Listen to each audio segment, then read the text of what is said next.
ഹരേ കൃഷ്ണ. ഇനി നമുക്ക് 25-ാമത്തെ ശ്ലോകം നോക്കാം. നൈകത്ര പ്രിയ സംവാസ സുഹൃതാം ചിത്രകർമ്മണാം ഓഖേന വ്യൂഹ്യമാനാനാം പ്ലവാനാം സ്രോതസോ യഥാ.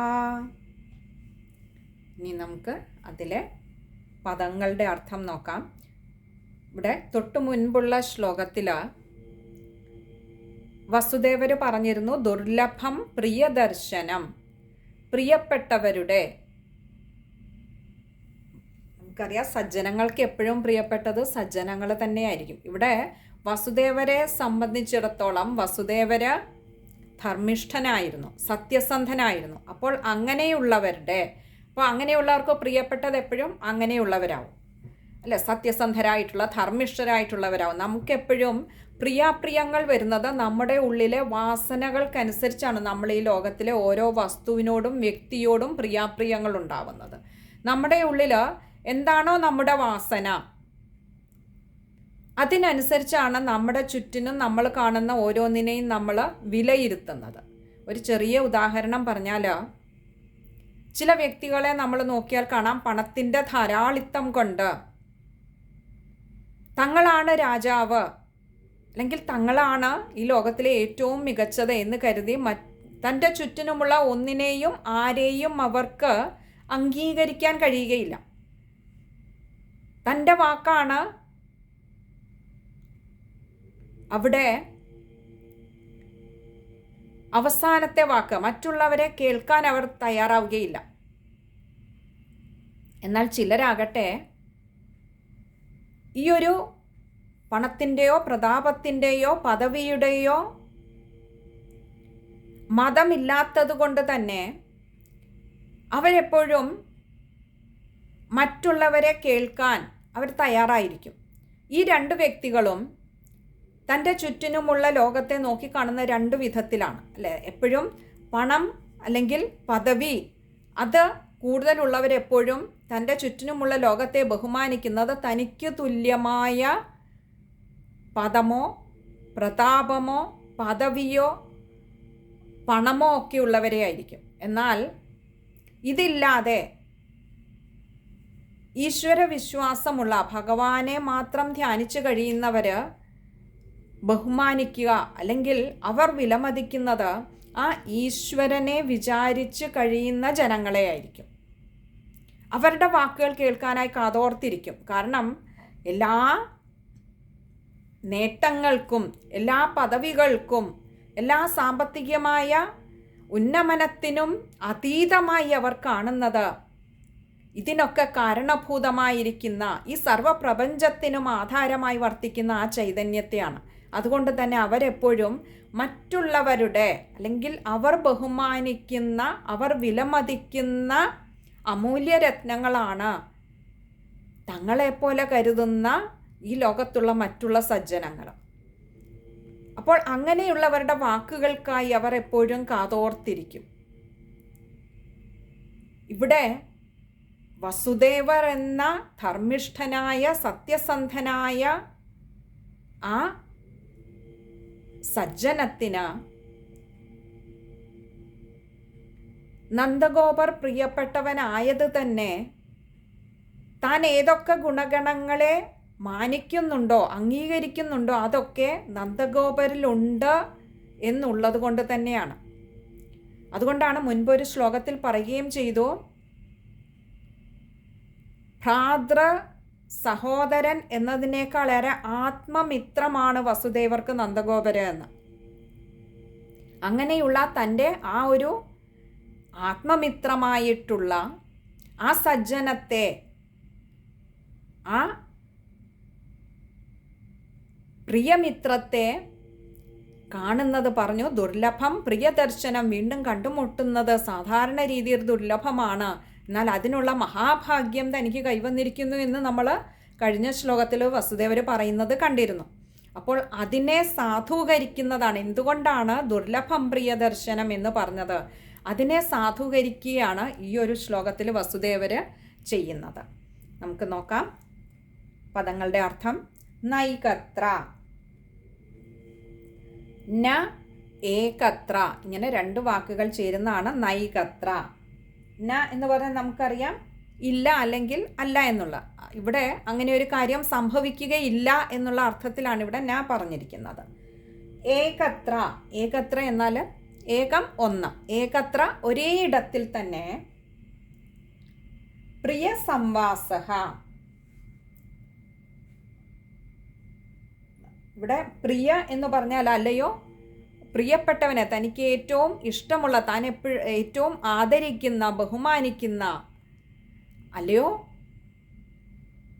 സഹോദര, ഭ്രാതൃ സഹോദരനായ നന്ദഗോപരെ. സംവാസഃ, സംവാസഃ എന്ന് പറഞ്ഞാൽ ആ ഒരു സംഗമം, അവരുടെ ഒരു കൂടിച്ചേരൽ. സുഹൃദാം, സുഹൃദാം എന്ന് പറഞ്ഞാൽ സുഹൃത്തുക്കളുടെ, ഇവിടെ തൻ്റെ ആത്മമിത്രമാണ്. ഇവിടെ ഒരു പൊതുവായ ഒരു കാര്യവും കൂടിയാണ് ഇനി ഇതിലൂടെ പറയാൻ ശ്രമിക്കുന്ന വസുദേവരെ. പറയുകയാണ് സുഹൃത്തുക്കളുടെ ചിത്രകർമ്മണാം.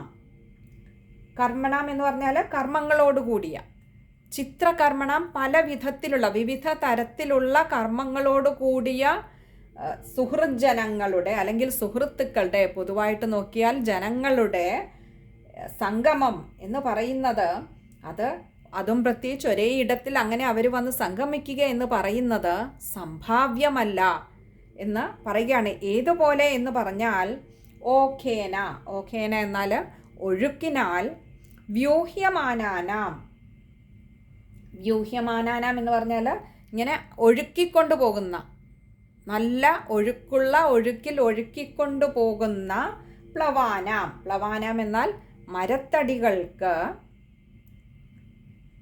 സ്രോതസ്സോ, സ്രോതസ്സഹ എന്ന് പറഞ്ഞാൽ നദിയുടെ. യഥ, യഥ എന്നാൽ എപ്രകാരം. അപ്പോൾ ഒരു നല്ല ഒഴുക്കുള്ള നദിയിൽ എപ്രകാരമാണോ മരത്തടികളെ ഒഴുക്കിക്കൊണ്ടു പോകുന്നത്, അതേപോലെ ഈ സംസാര ചക്രത്തിൽ പലതരത്തിലുള്ള കർമ്മങ്ങളോട് കൂടിയ, ഇവിടെ കർമ്മങ്ങളോട് കൂടിയ എന്ന് പറയുമ്പോൾ പ്രാരബ്ധ കർമ്മങ്ങളോട് കൂടിയ, നമ്മളൊക്കെ പലതരത്തിലുള്ള പ്രാരബ്ധങ്ങൾ കാരണമാണ് ഈ ഭൂമിയിൽ ജനിക്കാനിടയായത്. ഓരോ സൃഷ്ടിക്കും അവരവരുടേതായ പ്രാരബ്ധങ്ങൾക്കനുസരിച്ചുള്ള മാർഗങ്ങളിലൂടെയാണ് അവരെ നടത്തിക്കൊണ്ടിരിക്കുന്നത്. അവർ നടക്കുകയല്ല, നടത്തിക്കൊണ്ടിരിക്കുന്നത് ആ ഭഗവാന്.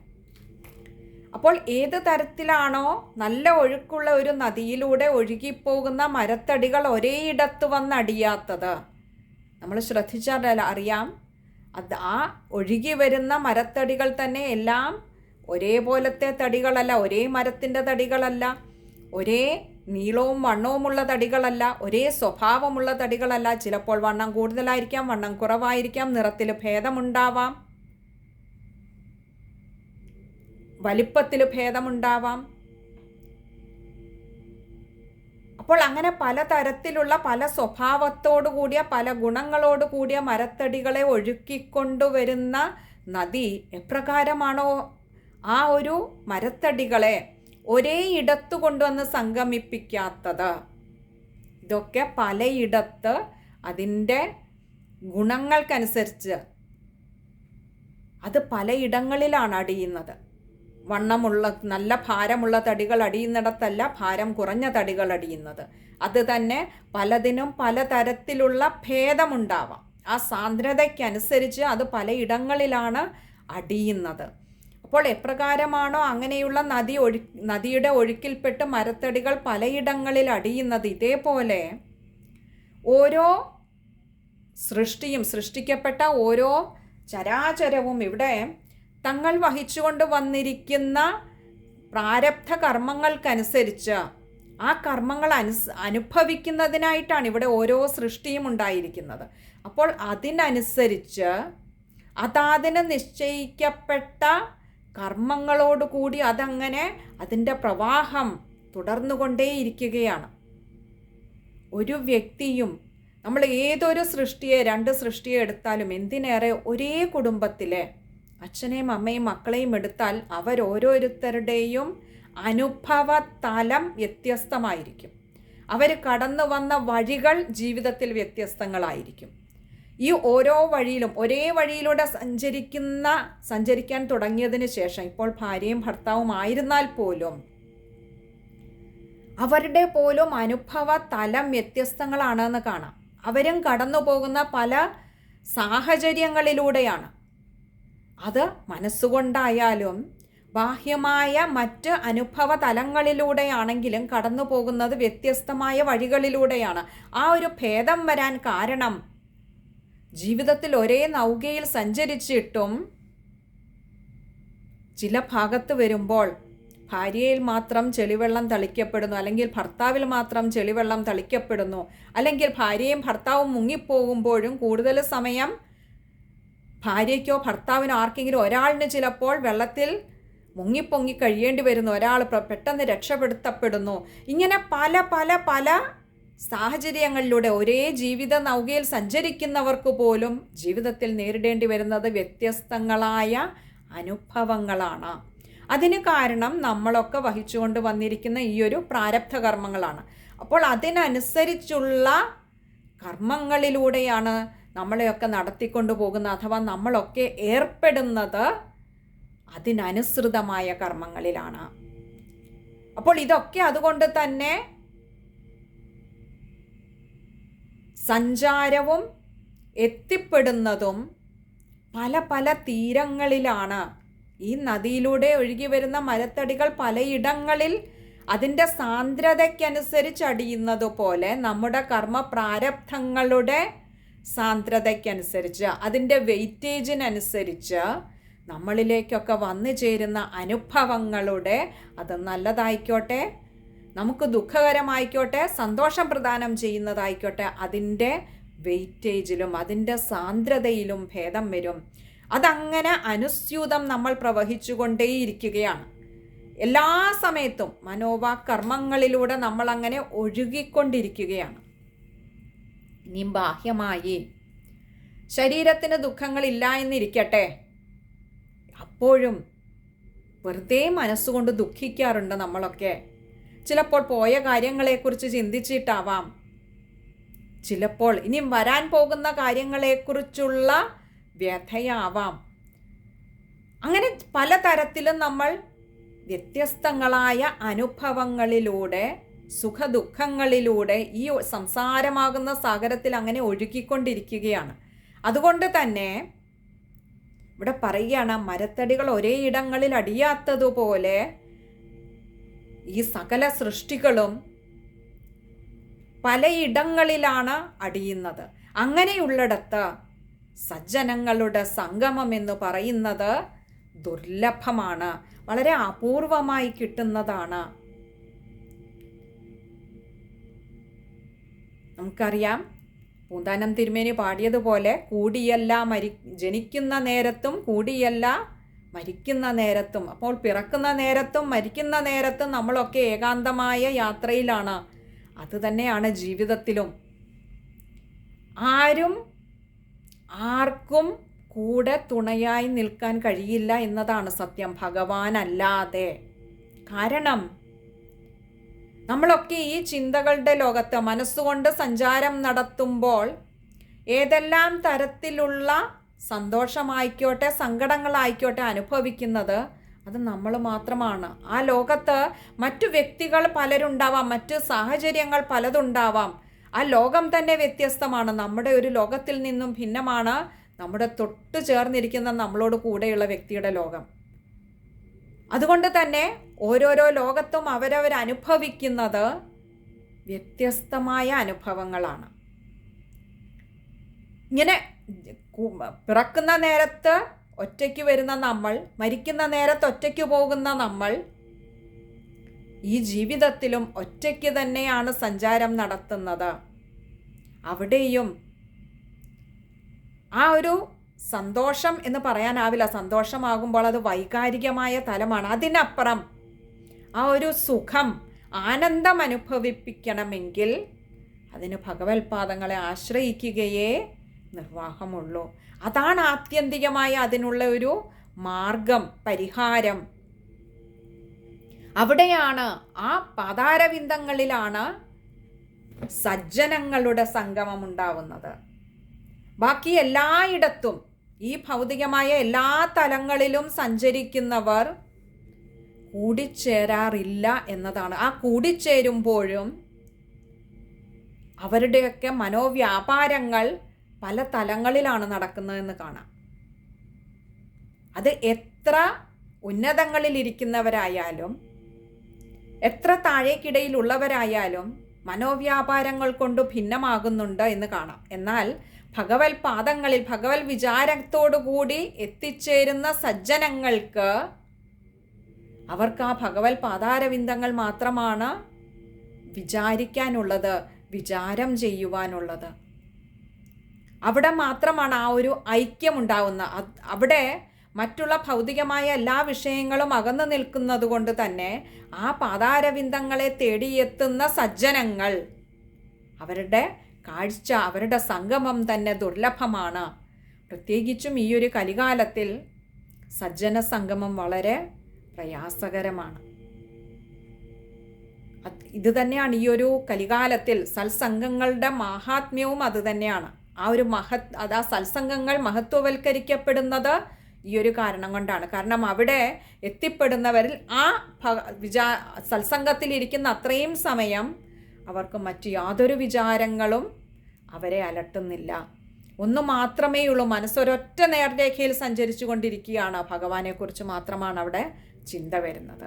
അങ്ങനെയുള്ള സജ്ജനങ്ങളുടെ കൂടിക്കാഴ്ച, സംഗമവേദി അല്ലെങ്കിൽ സംഗമം എന്ന് പറയുന്നത് വളരെ ദുർലഭമാണ്. ബാക്കിയുള്ളതൊക്കെ ഇങ്ങനെ ഒഴുക്കിൽപ്പെട്ടു പോയിക്കൊണ്ടേയിരിക്കുകയാണ്, മരത്തടികളെ പോലെ. അതാണ് പറഞ്ഞ മരത്തടികളെ പോലെ. ജീവനുള്ളവയും ജീവനില്ലാത്തവയും ഒക്കെ വെറുതെ അങ്ങനെ ഒരു ഒഴുക്കിൽപ്പെട്ട് ഒഴുകിപ്പോകുന്നു, വൃഥാവിലാക്കുന്നു തങ്ങളുടെ ആ ഒരു ജന്മം. എവിടെയൊക്കെയോ പോയി കർമ്മങ്ങളുടെ പിന്നാലെ പാഞ്ഞുകൊണ്ട് ഈ സംസാരസാഗരത്തിൽ അങ്ങനെ എവിടെയോ പോയി അടിയുന്നു.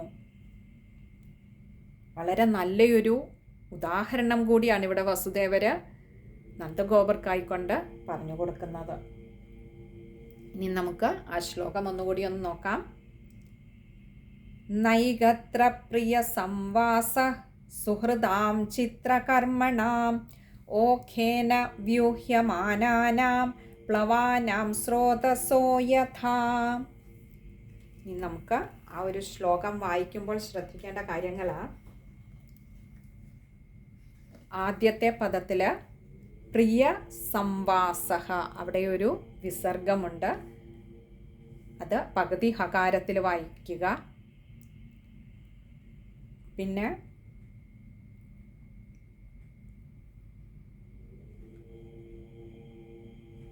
ബാക്കിയൊക്കെ എളുപ്പമുള്ളത് തന്നെയാണ്. ഓഖേന വ്യൂഹ്യമാനാനാം, അതൊക്കെ കുറച്ചൊന്ന് ശ്രദ്ധിച്ച് വായിച്ചാൽ വായിക്കാൻ പറ്റുന്നതേയുള്ളൂ. ബാക്കിയൊക്കെ എളുപ്പമുള്ളതാണ്. ഇനി നമുക്ക് ആ ഒരു ശ്ലോകത്തിൻ്റെ അന്വയക്രമത്തിലുള്ള പദവിന്യാസം കൂടി നോക്കാം. ഇവിടെ പ്രിയ എന്നുള്ളത് നമ്മൾ കണ്ടിരുന്നു, ഒരു സംബോധന എന്നോണമാണ് നന്ദഗോപരെ വിളിച്ചിരിക്കുന്നത്. അതുകൊണ്ട് തന്നെ ആദ്യം ആ സംബോധനയാണ് വരുന്നത്. അവിടെ പ്രിയ എന്ന് പറയുമ്പോൾ നമുക്കറിയാം അല്ലയോ എന്നുള്ളത് അവിടെ അണ്ടർസ്റ്റുഡ് ആണ്. അത് നമ്മൾ പ്രത്യേകം പറഞ്ഞില്ലേലും മനസ്സിലാക്കാൻ പറ്റും. നമ്മൾ ഹേ പ്രിയ എന്നൊക്കെ പറയും പോലെ. അപ്പോൾ ഇവിടെ പറയുകയാണ് പ്രിയ, പ്രിയ എന്നുള്ളത് സംബോധനയാണ്. പ്രിയ സ്രോതസ ഓഖേന വ്യൂഹ്യമാനാനാം പ്ലവാനാം യഥാ ചിത്രകർമ്മണാം സുഹൃദാം ഏകത്ര സംവാസഃ ന. ഒന്നുകൂടി പറയാം. പ്രിയ സ്രോതസ ഓഖേന വ്യൂഹ്യമാനാനാം പ്ലവാനാം യഥാ ചിത്രകർമ്മണാം സുഹൃദാം ഏകത്ര സംവാസഃ ന. നഹ ഇല്ല, ന. സംവാസഃ ന. അങ്ങനെ സംഭവിക്കുന്നില്ല. ഇത്രയും കാര്യങ്ങളാണ് ഈ ഒരു ശ്ലോകത്തിൽ പെട്ടെന്ന് മനസ്സിൽ വന്നത്. ഇതൊക്കെയാണ് പറഞ്ഞതൊക്കെ ഭഗവാന്റെ പാദാരവിന്ദങ്ങളിൽ സമർപ്പിക്കുകയാണ്. ഹരേ കൃഷ്ണ.